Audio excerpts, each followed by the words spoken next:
Hello दोस्तों, और आज की वीडियो में मैं आपको बता रही हूँ कि ब्लड सैंपल कैसे लिया जाता है। सबसे पहले टूर्निकेट अप्लाई करना है ताकि जब हम प्रिक करें तो फ्लो अच्छा है ब्लड का।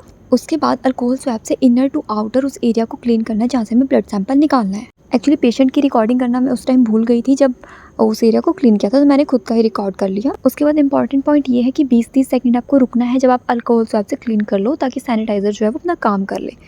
फिर आपको वेन में प्रिक करना होता है 15 से 30 डिग्री के एंगल पर, ठीक है। और फिर ब्लड को आप ड्रॉ कर सकते हो।